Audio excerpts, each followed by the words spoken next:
Hello guys, welcome to Pete's Turbo Garage. If you're new here, please like and subscribe and follow me for some more build as I attempt to get some more power out of my 1994 Toyota Supra twin turbo right hand drive. So it's the JDM model, and this one is an automatic.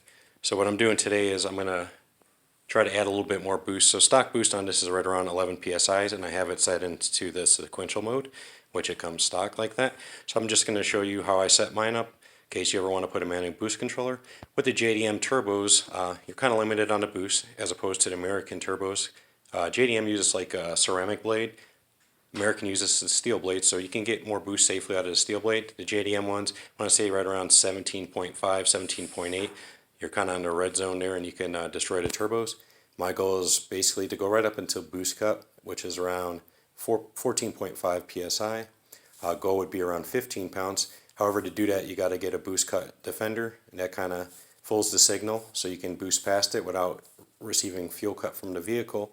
However, when you do that, you're not compensating for the extra air, which is dangerous. So you want a piggyback system like an AM V2 or something similar to that. That way you can kind of control fueling.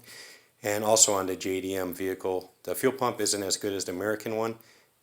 So it's kind of weak, so you don't want to add too much boost. And also the injectors, I believe they're like 440 cc, somewhere around there, don't quote me, but they're also weaker than the Americans, which use 550 cc. So long term you might want to put a fuel pump, injectors, etc. to support added boost. So I'll kind of point out what I did here, and I'll walk you back from my manual boost controller. This is just a temporary one for my testing and tuning. So I got it kind of mounted to my intake here.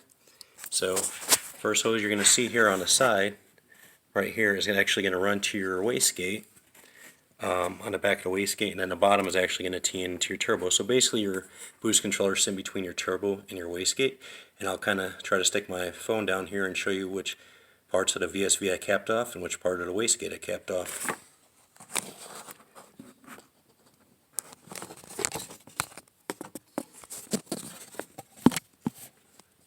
Alright, let's see, tight fit here.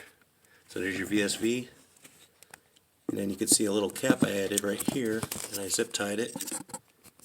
And the VSV, so the one closest to the engine, will be capped off. And then on your wastegate, sorry about the phone, it's a little tough.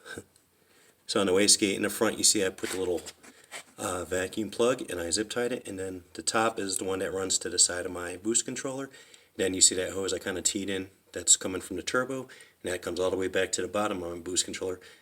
Manual boost controllers may vary, so this is how I set mine up. So hopefully this is helpful if you're trying to do this, and if interested, I could show you how to put these turbos into TCC mode.